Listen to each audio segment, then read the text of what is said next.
ইন্নাল হামদুলিল্লাহ ওয়াসসালাতু ওয়াসসালামু আলা রাসূলিল্লাহ আম্মা বাদ। আমার প্রিয় মুসলিম ভাই ও বোন, অত্যন্ত দুঃখ ভারাক্রান্ত হৃদয় নিয়ে আপনাদের উদ্দেশ্যে আরেকটি ঘৃণ্য নৃশংসতার কথা বলতে হচ্ছে। অবশ্যই বর্বরোচিত ঘটনার কথা আপনারা সবাই জেনেছেন। বরাবরের মতোই আপনারা অপরাধীদের যথোপযুক্ত শাস্তির দাবিতে শক্ত প্রতিক্রিয়া ব্যক্ত করে চলেছেন। অসহায় নির্যাতিতা শিশুটির নিথর চাহনি আবারও দেশের মানুষের বিবেককে নাড়িয়ে দিয়েছে।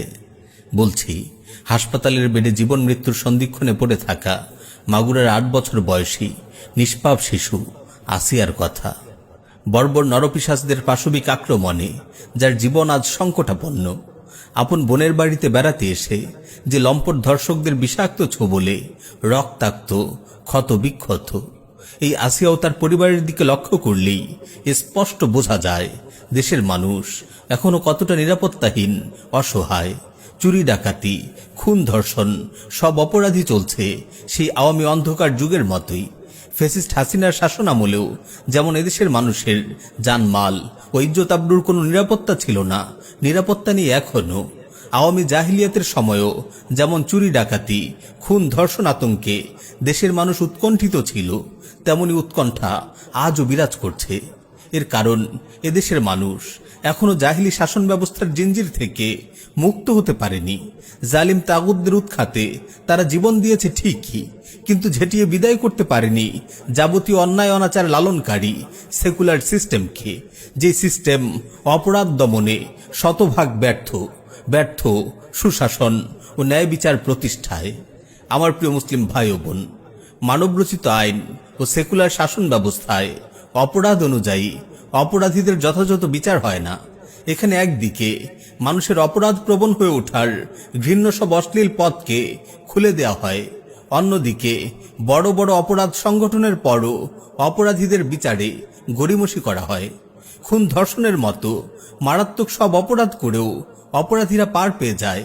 নৃশংস হত্যাকাণ্ড ঘটিয়েও ভয়ঙ্কর খুনি সন্ত্রাসীরা জামিন পেয়ে যায় মানবরচিত ঠুনকো আইনের নানা ফাঁক ফোকরে।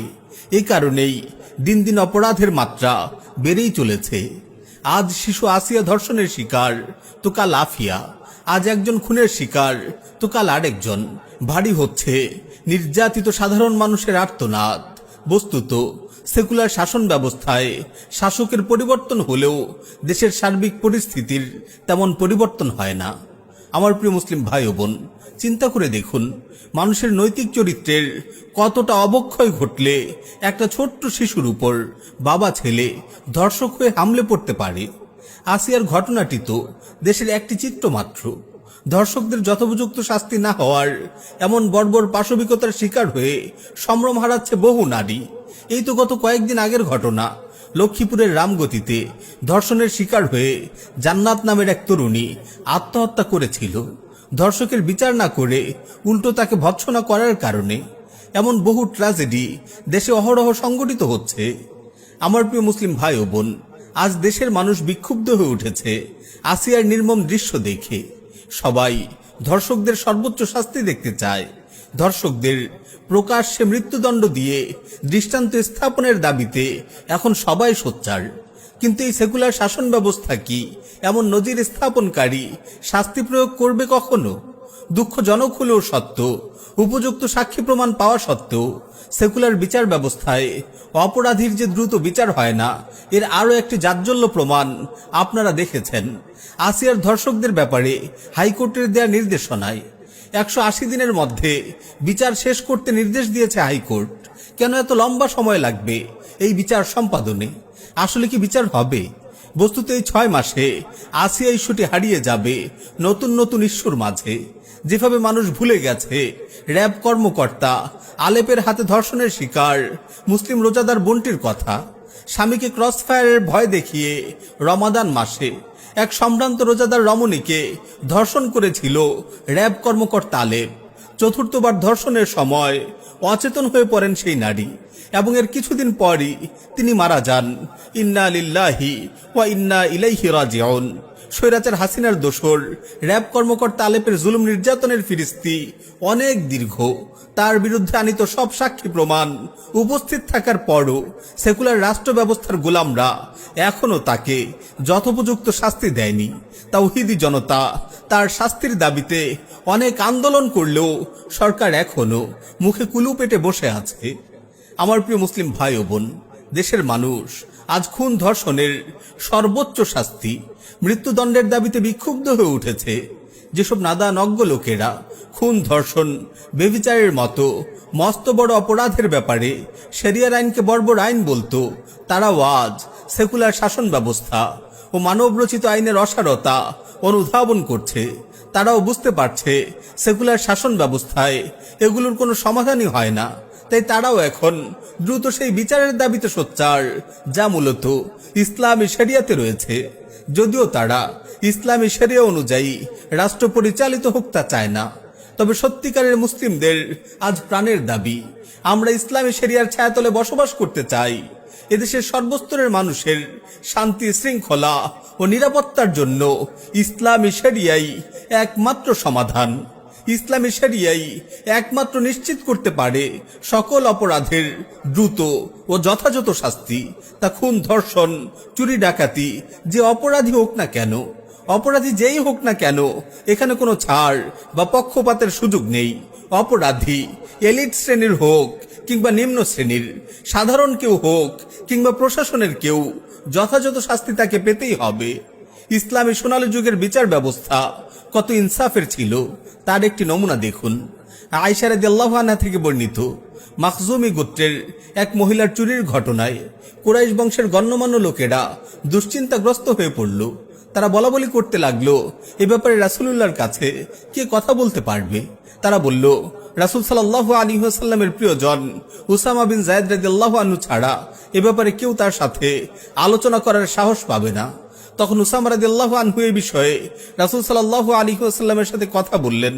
এতে রাসূল সাল্লাল্লাহু আলাইহি ওয়াসাল্লাম বললেন, আতাশফাউ ফি হাদ্দিম মিন হুদুদিল্লাহ, তুমি কি আল্লাহ কর্তৃক নির্ধারিত শাস্তি মাওকুফের ব্যাপারে সুপারিশ করছো?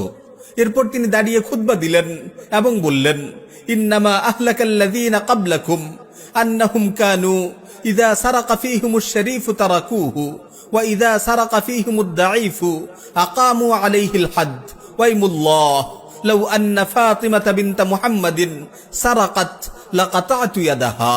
নিশ্চয়ই তোমাদের পূর্ববর্তী লোকদের এই কাজই ধ্বংস করেছে। যে কোনো সম্মানী ব্যক্তি যখন চুরি করত তখন তারা তাকে বিনা শাস্তিতে ছেড়ে দিত, আর যখন কোনো দুর্বল লোক চুরি করত তখন তার উপর তারা শরিয়তের শাস্তি কায়েম করত। আল্লাহর কসম, মুহাম্মদের কন্যা ফাতেমাও যদি চুরি করত তবে আমি তার হাত কেটে দিতাম।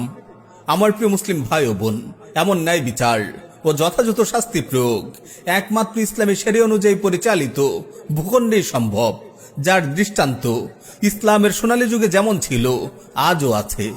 পক্ষান্তরে সেকুলার শাসন ব্যবস্থায় যতটুকু শাস্তি প্রয়োগ হয় তাতেও কোনো স্বচ্ছতা নেই। দুর্বল অপরাধীদের শাস্তি দেয়া হলেও ধনী প্রভাবশালীরা উৎকোচ দিয়ে শাস্তি থেকে বেঁচে যায়।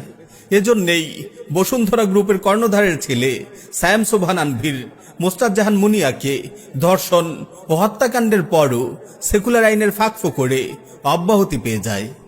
আরও চাঞ্চল্যকর ঘটনা হলো, মাসখানেক আগে প্রীতি উড়ান নামের এক শিশু গৃহকর্মী এক আবাসিক ভবনের 9 তলা থেকে লাফ দিয়ে মারা যায়।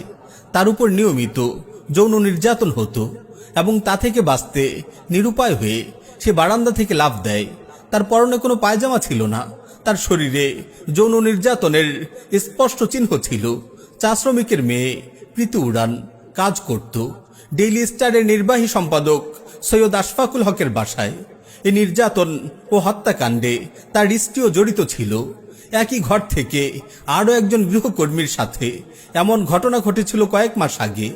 বিষয়টি সবার সামনে চলে এলে এক পর্যায়ে ডেইলি স্টার আশফাককে অব্যাহতি দিতে বাধ্য হয়। এখন পর্যন্ত তার কোনো বিচার হয়নি, সম্ভবত হবেও না, কেননা সেকুলার সরকারের কাছে সৈয়দ আশফাকের অবস্থান এবং তার ব্যাকআপ তাকে বাঁচিয়ে দিবে। বলছিলাম, একমাত্র ইসলামী শরিয়া অনুযায়ী পরিচালিত ভূখণ্ডেই ইনসাফ প্রতিষ্ঠিত আছে। বস্তুত ন্যায় বিচার ও যথাযথ শাস্তি কার্যকর থাকার কারণেই ইসলামী শরিয়া অনুযায়ী পরিচালিত ভূখণ্ডে অপরাধের মাত্রা আজও অনেক কম। পৃথিবীর যেসব ভূখণ্ডে ইসলামী শরিয়া অনুযায়ী বিচার মীমাংসা হচ্ছে, সেসব ভূখণ্ডের পরিবেশ পরিস্থিতির দিকে আপনারা তাকিয়ে দেখুন, সেখানে অপরাধের মাত্রা কত কম। আফগানিস্তানের বর্তমান চিত্রের দিকে লক্ষ্য করুন না। তালেবান সরকারের শাসন আমলে সেখানে অপরাধের মাত্রা কতটা কমে এসেছে। নারীরা ইজ্জত সম্মানের সাথে জীবন যাপন করছে। সেখানে গত 2 বছরে আসিয়ার মতো এমন নৃশংস ধর্ষণের চিত্র একটিও কি কেউ দেখাতে পারবে? সুতরাং আমরা যদি সত্যিকার অর্থে দেশের মানুষের শান্তি ও নিরাপত্তা চাই, নারী শিশুদের জন্য নিরাপদ পরিবেশ চাই, আমাদেরকে অবশ্যই ইসলামী শরিয়া অনুযায়ী রাষ্ট্র পরিচালনা করতে হবে। আল্লাহর দেয়া বিধান অনুযায়ী আল্লাহর জমিনে ন্যায় বিচার প্রতিষ্ঠা করতে হবে। আমার প্রিয় মুসলিম ভাই ও বোন, যে সেকুলার সরকার ও তার দোসররা আজ দেশে সমকামিতার মতো বিকৃত যৌনাচার প্রমোটে ব্যস্ত, আল্লাহ তার রাসূলের শানে কটূক্তি করার পরও যারা রাখাল রাহাদের যথাযথ শাস্তি দেয়নি, খুনি হাসিনার দোসর ভয়ঙ্কর ধর্ষক আলেপকে এখনো দৃষ্টান্তমূলক শাস্তি না দিয়ে নীরবতা পালন করছে, তারা আর যাই হোক কখনো মুসলিমদের কল্যাণকামী সরকার হতে পারে না। তাদের কাছে এদেশের মুসলিমরা নিরাপদ নয় এদেশের নারী শিশুরা। তারা কখনো এদেশে ইনসাফ প্রতিষ্ঠা করতে পারবে না। তারা জালিম হাসিনার পথেই হাঁটছে। বস্তুত সব সেকুলারই চূড়ান্ত মাত্রায় ইসলাম বিদ্বেষী। এদের কাছে আমাদের বোনদের ধর্ষণের বিচার চাওয়া প্রহসন ছাড়া আর কিছুই নয়। সুতরাং আমরা যারা ইসলামকে ভালোবাসি, ইসলামী শাসন ব্যবস্থার অপরিহার্যতা অনুধাবন করি, আমাদেরকেই এদেশের মাটিতে ইসলামী শরিয়া বাস্তবায়নের জন্য কাফেলাবদ্ধ হতে হবে। হাতে হাত রেখে দীপ্ত শপথ করতে হবে, ইম্মা শরিয়া ওয়া ইম্মা শাহাদা, হয়তো শরিয়া নয়তো শাহাদা। ইম্মা শরিয়া ওয়া ইম্মা শাহাদা, হয়তো শরিয়া নয়তো শাহাদা।